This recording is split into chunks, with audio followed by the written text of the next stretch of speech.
നമസ്കാരം, ഋഷിപ്രോക്തം ചാനലിലേക്ക് ഏവർക്കും ഹൃദ്യമായ സ്വാഗതം.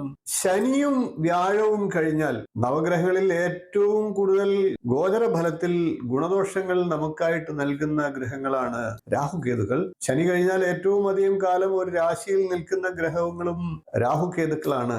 നിരവധിയായിട്ടുള്ള നക്ഷത്ര ഫലങ്ങളും ഗുണദോഷങ്ങളും എല്ലാം ചിന്തിക്കുന്നുണ്ടെങ്കിൽ പോലും രാഹുകേതുക്കൾ ഇപ്പോൾ നിൽക്കുന്ന അവസ്ഥയിൽ എന്തെല്ലാം ഫലങ്ങളാണ് അവർ ചെയ്യുന്നത് എന്നുള്ളത് പലർക്കും അറിയാത്ത കാര്യമാണ്. ആ ഒരു വിഷയമാണ് ഇന്നത്തെ വീഡിയോയിലൂടെ ഞാൻ പ്രതിപാദിക്കുന്നത്. നേരത്തെ തന്നെ ആ വിഷയങ്ങൾ ചെയ്തിട്ടുണ്ടായിരുന്നു. എന്നിരുന്നാലും അത് ഒന്ന് ഓർമ്മപ്പെടുത്തിക്കൊണ്ട് അതിന്റെ ഗുണദോഷങ്ങൾ ജനങ്ങളിലേക്ക് എത്തിക്കുക എന്നുള്ളതാണ് ഈ വീഡിയോയിലൂടെ ഉദ്ദേശിക്കുന്നത്. ഓരോ രാശിക്കാരുടെയും പ്രത്യേകം ഫലങ്ങളെ നമുക്ക് പറഞ്ഞു പോകാം. രാഹുകേതുക്കളുടെ അത്രയും ശനി പോലും ദോഷകാരിയല്ല എന്ന് നമുക്ക് പറയേണ്ടിയിരിക്കുന്നു.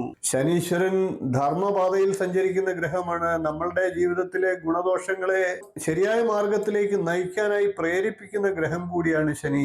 അതുകൊണ്ട് തന്നെയാണ് ശനിയെ ശനീശ്വരൻ എന്ന് വിളിക്കുന്നത്. പക്ഷെ രാഹുകേതുക്കൾ അങ്ങനെയല്ല, ദോഷം ചെയ്യുന്ന തമോ ഗ്രഹങ്ങളാണ്. നമ്മളുടെ പോരായ്മകളും ദോഷങ്ങളും നാം തീർച്ചയായിട്ടും അറിഞ്ഞിരിക്കണം. അതിനനുസരിച്ച് ജീവിതത്തെ ക്രമപ്പെടുത്തേണ്ടതായിട്ടുള്ളത് അത്യാവശ്യമാണ്.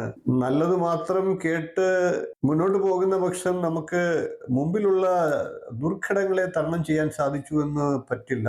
അതുകൊണ്ടാണ് ഇത്തരം വീഡിയോകൾക്ക് ഒരു പ്രസക്തി ഉള്ളത്. രാഹുകേതുക്കൾ സൂര്യചന്ദ്രന്മാർക്ക് എപ്രകാരത്തിൽ ഗ്രഹണദോഷം ഉണ്ടാക്കുന്നുവോ അതേപോലെ തന്നെ മറ്റു ഗ്രഹങ്ങൾ നമുക്ക് നൽകുന്ന ഗുണങ്ങളെ എല്ലാം ഇല്ലാതാക്കാനും അല്ലെങ്കിൽ മറച്ചു കളയാനും ഒക്കെ രാഹുകേതുക്കൾക്ക് സാധിക്കും. മറ്റു ഗ്രഹങ്ങളൊക്കെ ക്ലോക്ക് വൈസിൽ അഥവാ പ്രദക്ഷിണ രീതിയിൽ സഞ്ചരിക്കുമ്പോൾ രാഹുകേതുക്കൾ ആന്റി ക്ലോക്ക് വൈസിലാണ് സഞ്ചരിക്കുന്നത്. അതായത് അപ്രദക്ഷിണമായി. ഗോചരപ്രകാരം 18 മാസം കൂടുമ്പോഴാണ് രാഹുകേതുക്കൾ രാശി മാറുന്നത്. രാഹുകേതുക്കൾ 2026 ഏറ്റവും അവസാന ഭാഗത്തായിട്ടാണ് ഇനിയും രാശി മാറുന്നത്. ഏകദേശം ഈ 2026 ഒരു വർഷക്കാലം രാഹുകേതുക്കൾ എന്തെല്ലാം ഫലങ്ങളെ നമുക്ക് തരുന്നു എന്നുള്ളത് നമുക്കൊന്ന് പരിശോധിച്ചു നോക്കാം.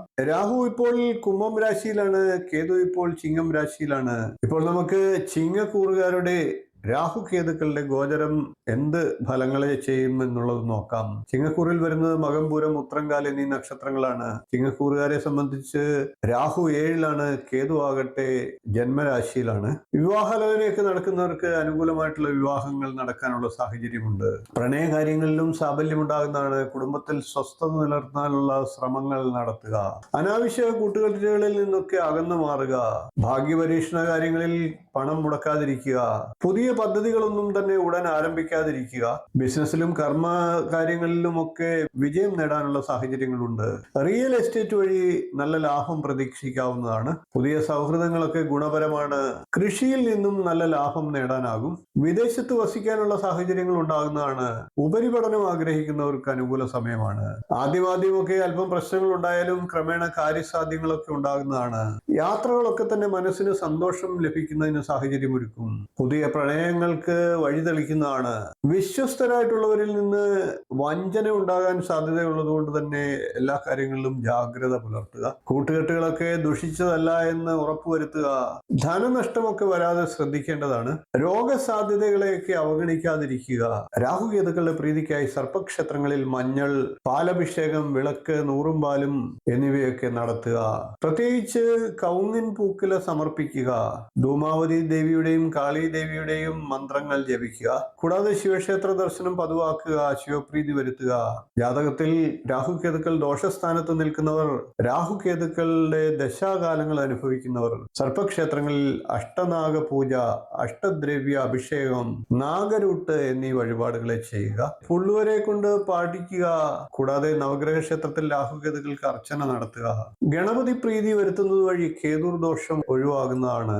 ചാമുണ്ടിയുടെയും ഭദ്രകാളിയുടെയും മന്ത്രങ്ങളും നിത്യം ജപിക്കുക. ക്ഷേത്ര ദർശനം നടത്തുക.